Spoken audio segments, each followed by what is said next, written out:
Hey guys, how's it going? We are back for another Saturday video, and today's video is going to be all about tiny evergreens that you can fit in your garden. These are all going to be trees that I personally have in my garden and that you can fit in your landscape. Literally any landscape should be able to fit at least a couple of these, and I have trees going from zones 3 all the way up to zone 10. So first one right here is the green screen Arborvitae, and it is a beautiful Arborvitae. It only gets 3 feet wide and 10 feet tall. Its growing zones at 5 through 8. It wants full sun, and this is going to be my first year growing these ones, and I'm very excited about it. It actually has some beautiful bronzy color, and me being in a growing zone 9A in California, I'm not expecting that bronzy color to come back for me because we don't get super cold here. So this is one that I'm going to be using to flank a couple walkways, and I think that the size that they get, only being 3 feet wide, is perfect to put next to a walkway. It's not going to encroach too much into any walkway. This next one right here is a Loma Linda Southwestern white pine, and I typically don't like pines. I never wanted one in my garden until I saw this one, and the needles on it are very, very soft, going up and down. It's a very full tree, and the needles on it have a blue hint to it, and I really, really like that in a pine tree.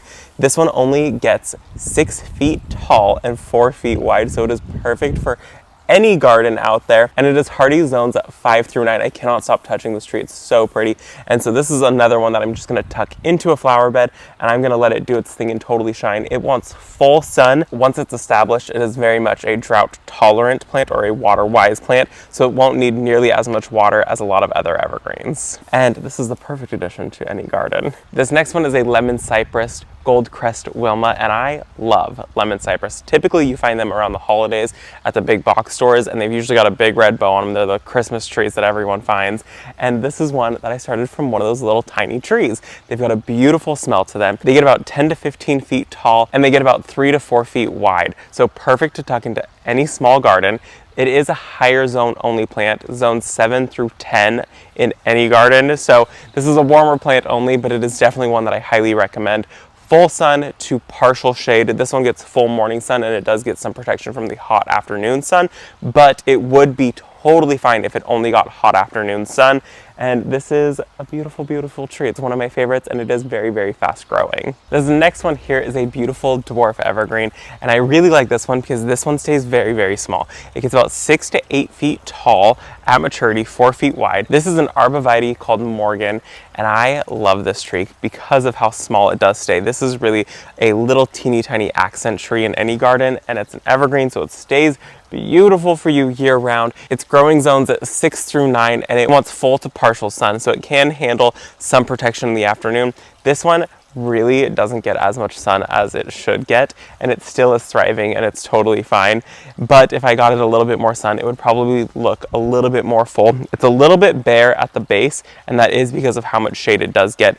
In the summertime, it gets some protection from a willow tree that we have, and so this one, give it as much sun as you can, or if anything, just protect it from the hot afternoon sun and full morning sun. It will do best. But I really like this one because the tips of it have a beautiful gold color to it. This next one here is a really, really interesting piece to add into the garden. So this is a Wissel's Saguaro Lawson Cypress, and this one, it resembles one of the saguaro cactus, and it's got the same kind of arm branching that the saguaro cactus have all along it, so it's got these really long arms, and it's really nice because they move in the wind. It only gets about 8 to 10 feet tall and 2 feet wide at maturity, so it's really not one that's going to get wide at all. This is one that I have in a very narrow space. I have it growing right up against our house because I wanted it to kind of be this accent piece or a feature piece that you see every piece of it up against the white wall right here. I really wanted you to be able to see each of its arms. Its growing zones 5 through 9, so this is a very versatile piece. This is one that you could have at the very end of a walkway,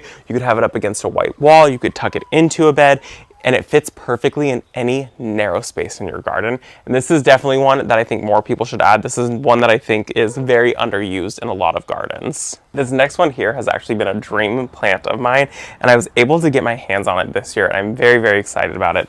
I didn't put it in the ground because I wasn't 100% certain where I wanted it to go.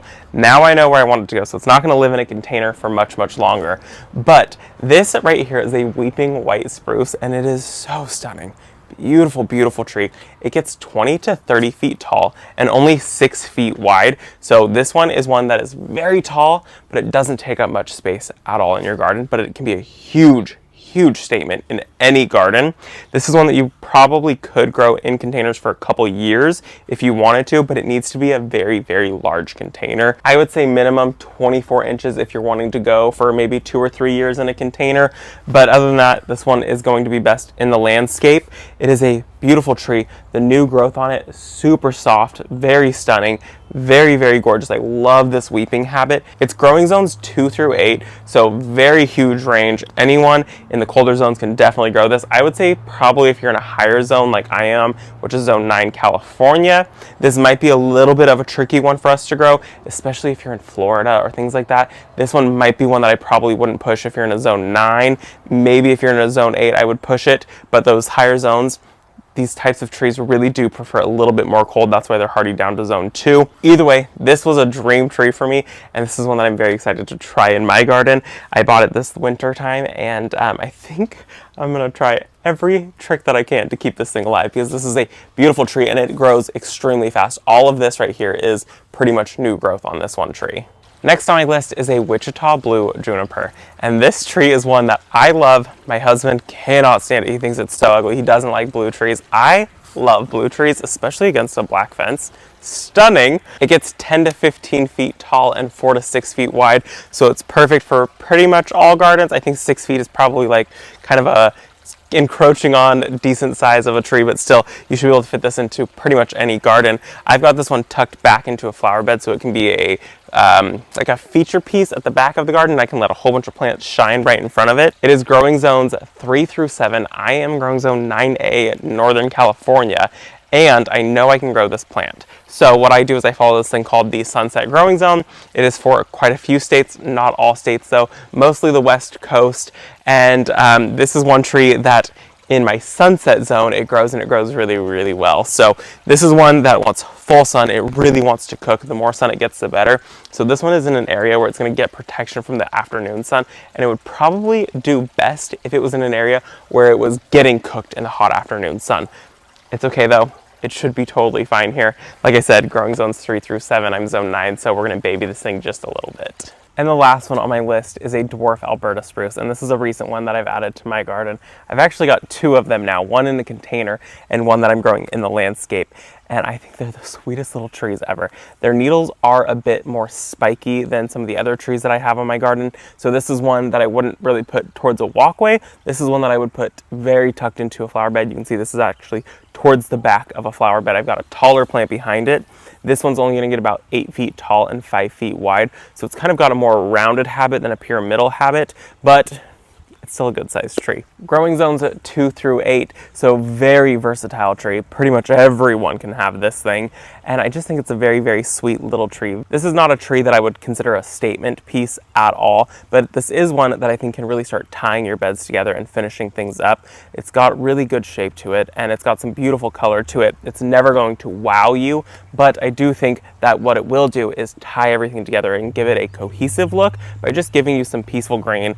Nothing outlandish, nothing crazy, nothing striking, no crazy color to it. Just this soft green color, not soft itself, very spiky, but still a beautiful tree to add to the garden.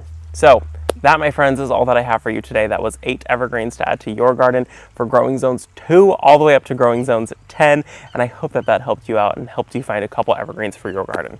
If you enjoyed this video, make sure you hit that like and subscribe button, and I will see you all in the next one. Bye, guys.